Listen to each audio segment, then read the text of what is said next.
السلام علیکم عزیز طالبات۔ لاسٹ لیکچر میں ہم نے برصغیر میں اسلام کے پھیلنے اور اس کے اثرات کا جائزہ لے رہے تھے بلکہ اور خاص طور پہ عہد مغلیہ میں جو کنڈیشن تھی کہ اکبر بادشاہ کا دور جو ہے اس کو مسلمانوں کے عروج کا دور بھی قرار دیا جاتا ہے، یعنی اس کے دور میں مسلم سلطنت جو ہے، مغلیہ سلطنت جو ہے وہ اپنی ایکسٹریم حد تک پھیلی، لیکن اس کے ساتھ ہی اس کا دور جو ہے وہ انتشار کا دور بھی تھا، ہندو غلبے کا دور بھی تھا، یعنی اس نے اپنی سلطنت کے مختلف کاموں کے حوالے سے اور دربار میں خاص طور پہ ہندوؤں کو جگہ دی اور ہندو امراء اس نے تعینات کیے اور ہندو عورتوں سے شادیاں کی۔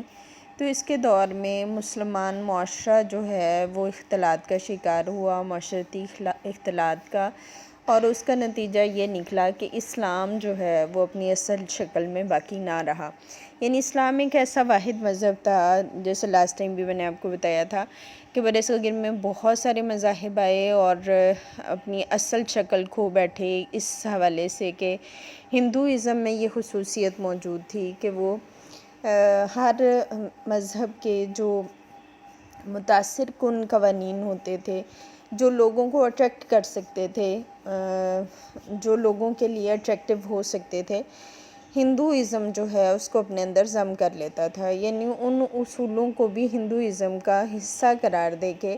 یہ دعویٰ کرتا تھا کہ یہ ساری چیزیں جو ہیں یہ تو اس مذہب میں بھی موجود ہیں۔ تو آہستہ آہستہ وہ مذہب، نیا آنے والا مذہب جو ہے وہ اپنی اصل شکل کھو کے ہندو مت میں ہی ضم ہو جاتا تھا۔ تو ایسی ہی کوشش ان ہندوؤں نے اسلام کے حوالے سے شروع کر دی، یعنی اکبر اور اس کے بعد کے جو ادوار ہیں اس میں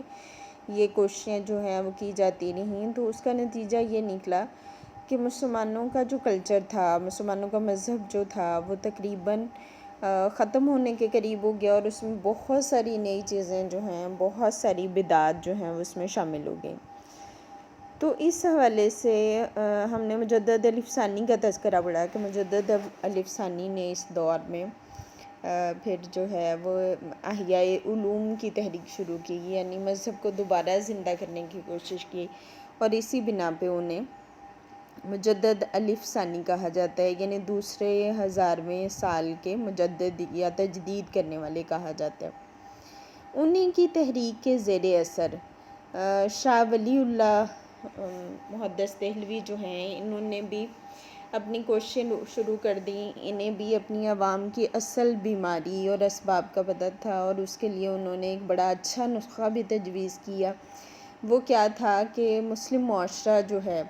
اس میں جو برائیاں شامل ہو چکی تھیں، مختلف مذاہب کے اختلاط سے جو چیزیں اسلام کا حصہ بن چکی تھیں، ان سے اس معاشرے کی اصلاح کرنے کی کوشش کی، اور اس لیے ان کی جو تحریک تھی اس کو اصلاح معاشرہ کی تحریک کہا جاتا تھا۔ شاہ ولی اللہ جو ہیں ان کی تعلیمات کا اگر جائزہ لیا جائے یا جو ان کا طرز عمل تھا، تو وہ اس حقیقت پہ خاص طور پہ زور دیتے تھے کہ عوام جو ہیں وہ اپنے حکمرانوں کے مذہب پہ ہوتے ہیں، یعنی عوام اپنے حکمرانوں کے زیر اثر ہوتے ہیں، اس لیے جس مذہب یا جس طور طریقے کو حکمران اڈاپٹ کرتے ہیں، عوام بھی اسی کو اڈاپٹ کر رہے ہوتے ہیں۔ الناس علی دین ملوکہم، اسی وجہ سے انہوں نے مسلمان حکمرانوں کی بد کرداری پہ تنبیہ کی، اور یہ جو غلبہ کفار تھا جو کہ کافر غالب آ رہے تھے،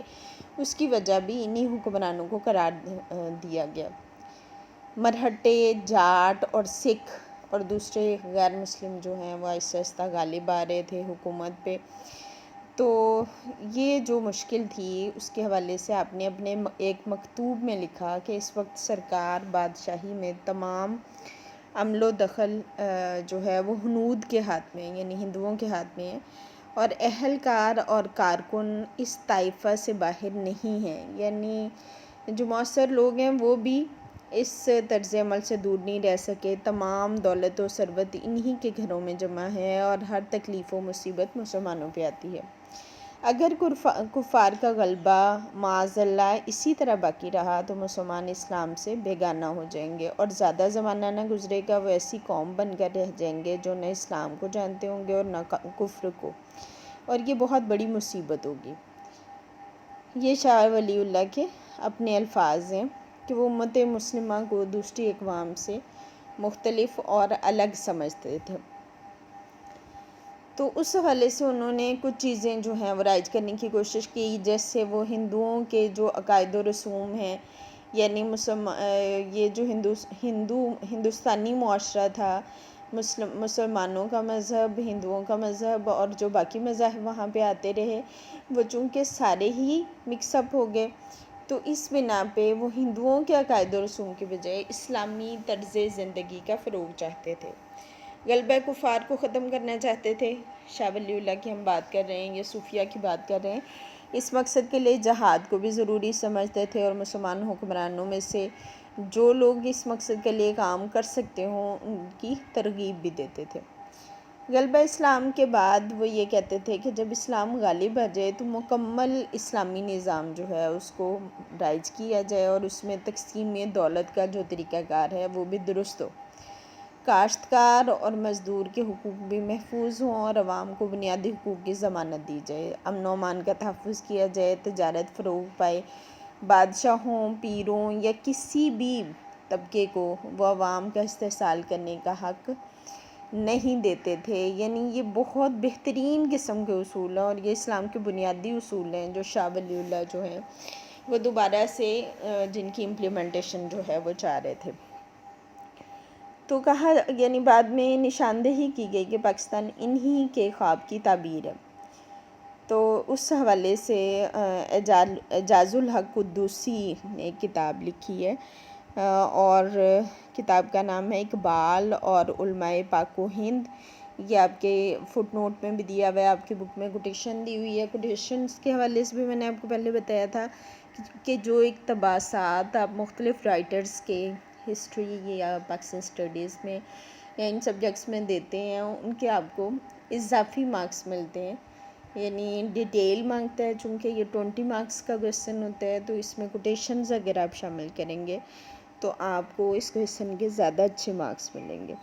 تو اس حوالے سے ایک اقتباس ان کی کتاب میں سے لیا گیا کہ افسوس ہے کہ شاہ صاحب کی عمر نے وفا نہ کی اور وہ اپنی تحریک کو عملی جامہ پہنا نہ سکے، لیکن ان کے دیے ہوئے خاکے میں انہوں نے اپنے خون سے رنگ بھرا۔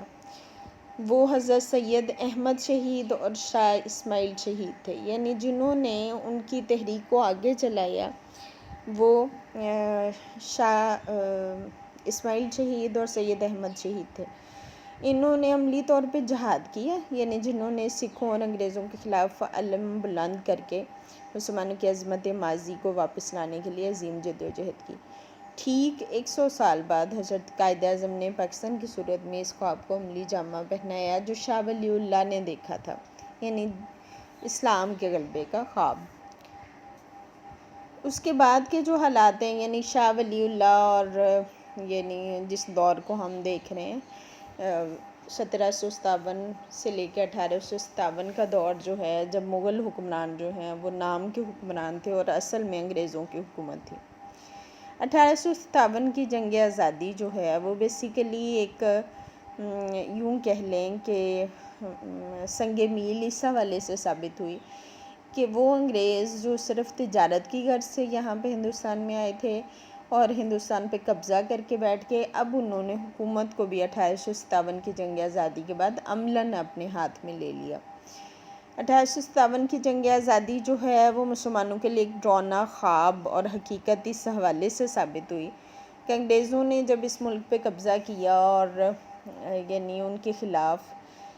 جو یہ ایک تحریک آزادی لڑی گئی، حالانکہ اس میں ساری اقوام مل کے لڑی تھیں، ہر قوم کا اپنا مقصد تھا، اپنا مفاد تھا، لیکن یہ ہے کہ جب جنگ آزادی میں ناکام ہو گئے یہ لوگ، تو انہوں نے سارے کا سارا ملبہ جو ہے وہ مسلمانوں پہ ڈال دیا۔ اس حوالے سے پہلے بات ہو چکی تھی کہ انہوں نے اس کی لاجک کیا پیش کی ہیں ہندوؤں نے اور دوسرے لوگوں نے، کہ دیکھیں ہم تو پہلے ہی مسلمانوں کے غلام تھے، یعنی غلام قوم تھے، اور غلام قوم جو ہے اس کو غلامی سے فرق نہیں پڑتا، یا ملکیت سے فرق نہیں پڑتا، اس کو اس بات سے فرق نہیں پڑتا کہ وہ کس کے غلام ہیں یا ان کا مالک کون ہے. ہاں البتہ ملکیت یا بادشاہت یا حاکمیت جو ہے وہ چونکہ مسلمانوں کی تھی، اس بنا پہ مسلمانوں نے یہ تحریک آزادی لڑی ہے اور اس میں الزام جو ہے وہ ہندوؤں پہ لگایا. یعنی یہ ساری چیزیں جو ہیں یہ ہندوؤں کی طرف سے سامنے آئیں. اب بات چونکہ لاجیکل تھی تو انگریز جو ہیں وہ اس بات کو سچ مان بیٹھے اور انہوں نے مسلمانوں پہ ان کا عرصہ حیات جو ہے وہ تنگ کر دیا. اسی دور میں برطانوی حکومت جو ہے اس کی طرف سے ہندوؤں کی سرپرستی کی جانے لگی، کیونکہ وہ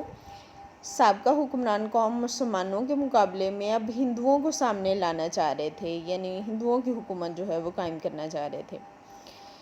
تو اس بنا پہ جو ہے ہندوؤں کی سرپرستی کی وجہ سے مسلمان جو ہیں وہ زوال کا شکار ہونے لگے. پھر اسی دور میں ہندوؤں نے بھی کچھ جارحانہ تحریکیں چلا دیں، یعنی لوگوں کو ہندو بنانے کی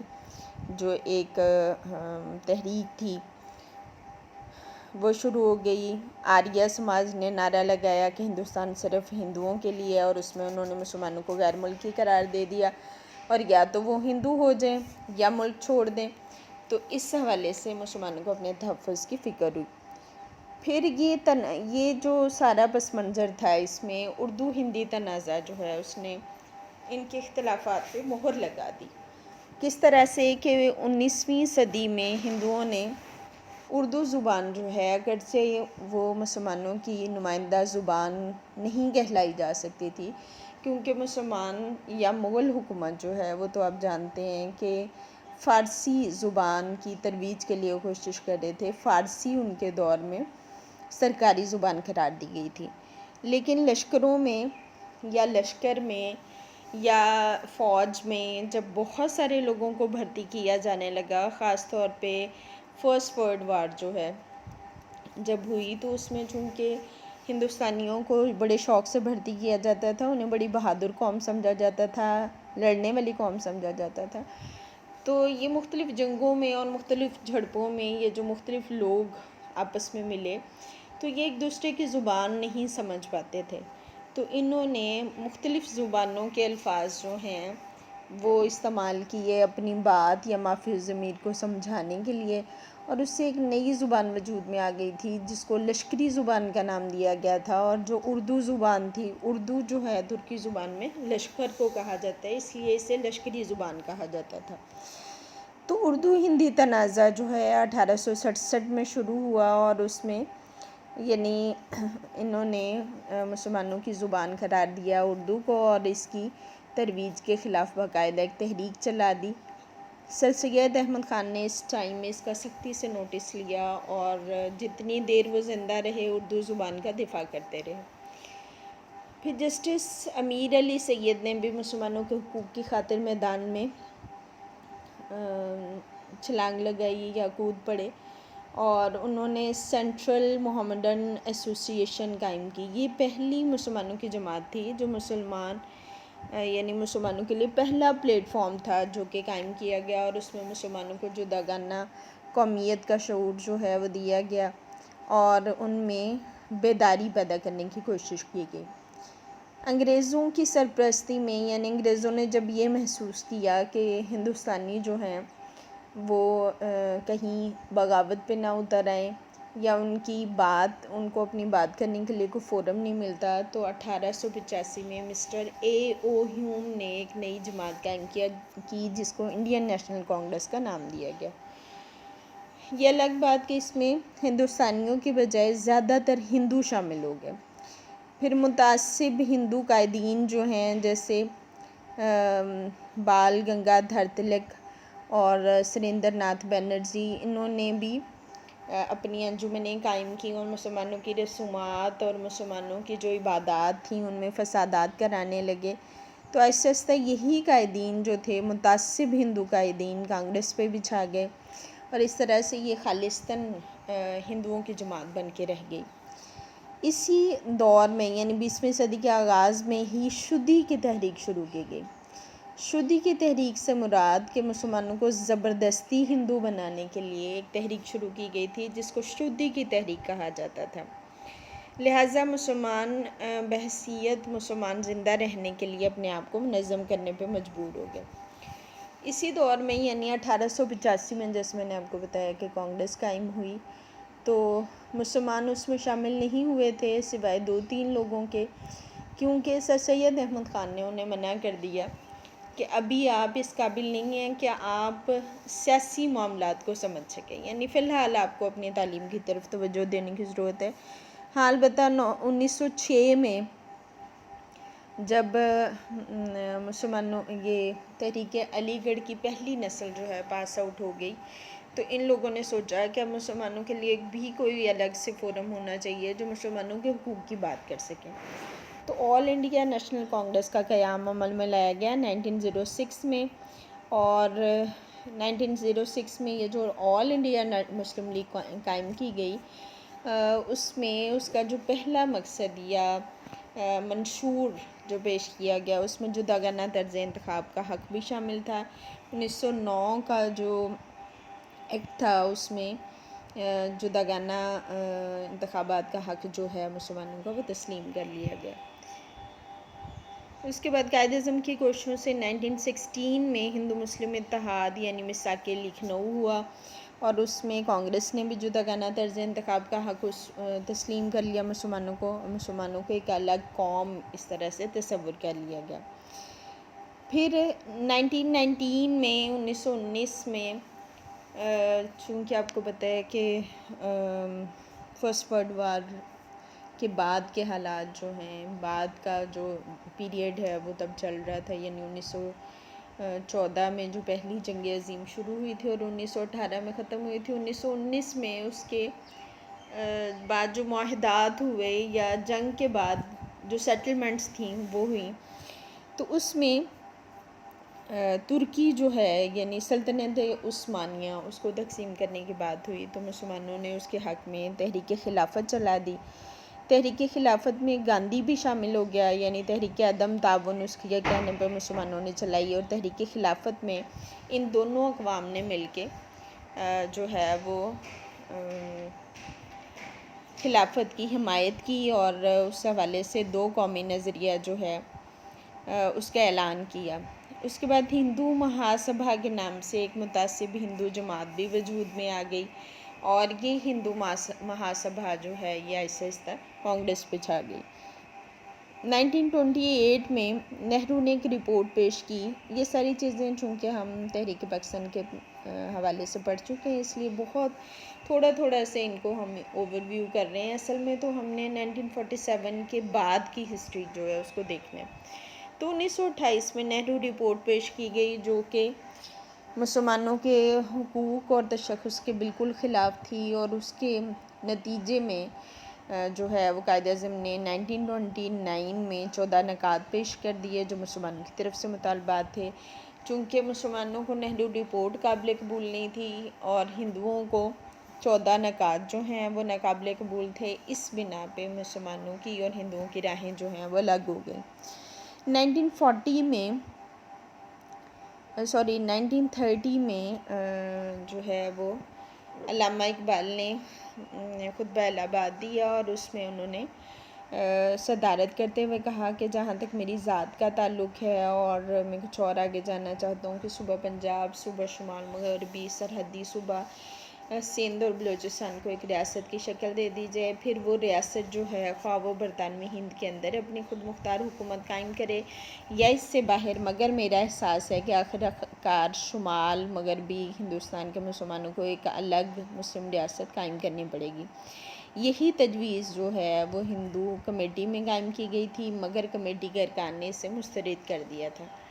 اس کے بعد آپ نے مزید فرمایا کہ یہ تجویز انگریز اور ہندو کسی کے لیے باعث پریشانی نہیں بننی چاہیے۔ ہندوستان میں مسلمان دنیا بھر کے مقابلے میں اکثریت میں ہیں، لہٰذا ہماری خواہش ہے کہ ہندوستان میں یعنی اسلام کو ایک تمدنی طاقت بن کے زندہ رہنا چاہیے، اور اس مقصد کے لیے ایک الگ مرکزیت قائم کرنا ہوگی۔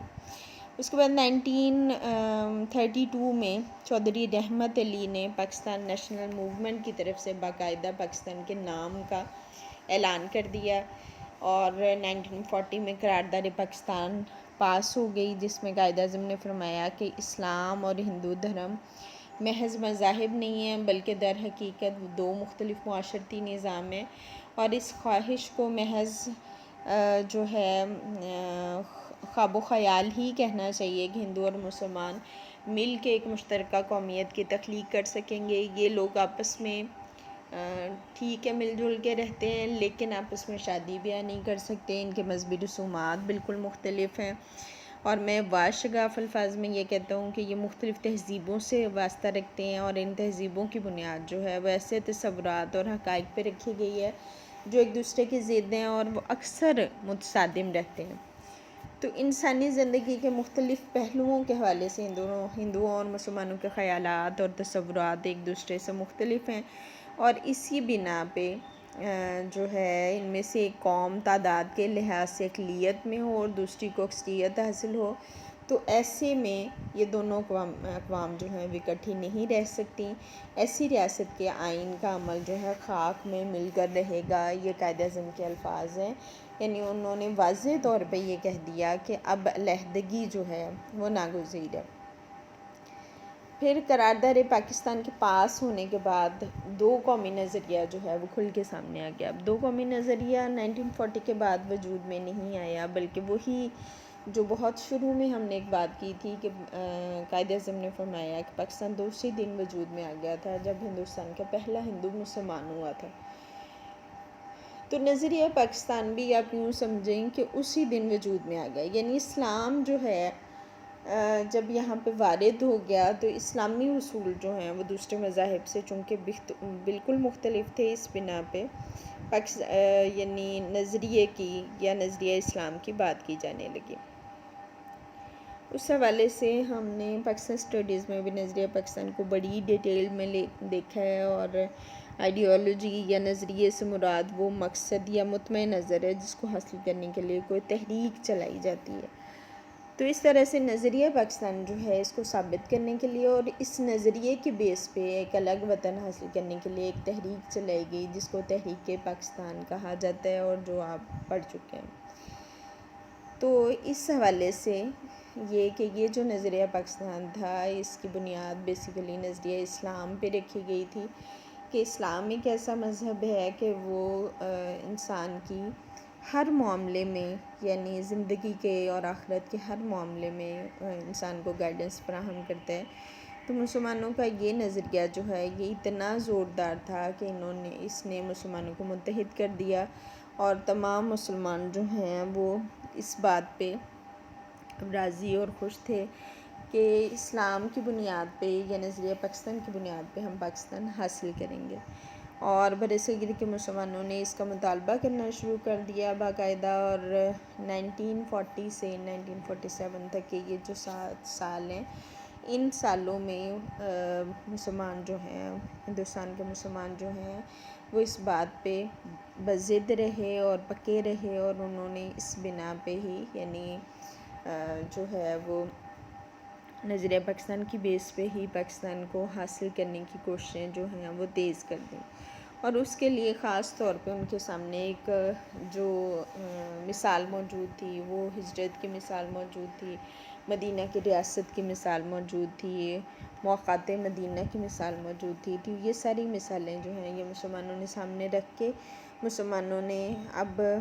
ہجرت کو ناگزیر سمجھ لیا، ہندوستان کی تقسیم کو ناگزیر سمجھ لیا، اور آخر کار یہ قائد اعظم جو ہیں انہوں نے جد و جہد پاکستان اور حصول پاکستان کے لیے کوششیں جو ہیں اور تیز کر دیں۔ نیکسٹ لیکچر میں ہم قائد اعظم کے اقدامات یا قائد اعظم کی خدمات جد و جہد پاکستان میں اور پھر تاریخ پاکستان میں یعنی دونوں حوالوں سے دیکھیں گے۔ آپ نے پس منظر جس کو ہم ڈسکس کر رہے ہیں، یعنی پاکستان قائم ہونے سے پہلے ہندوستان کے حالات کیا تھے اور ہندو جو ہیں وہ اس چیز کو کیسے یعنی اس سے فائدہ اٹھا رہے تھے، اور پھر ہم یہ بھی دیکھیں گے کہ آخر انگریز کس حوالے سے مجبور ہو گئے کہ وہ تقسیم پہ تیار ہو گئے، حالانکہ تقسیم جو ہے وہ ان کے مفاد میں موجود نہیں تھی۔ یہ ساری چیزیں اور یہ سارے کوسچنس جو ہیں اپنے ذہن میں رکھیے گا، ان کے جواب ڈھونڈنے کی کوشش کیجیے گا۔ اللہ تعالیٰ آپ کا حامی و ناصر ہو۔ نیکسٹ لیکچر میں ہم قائد اعظم اور جدوجہد اصول پاکستان دیکھیں گے۔ اللہ حافظ۔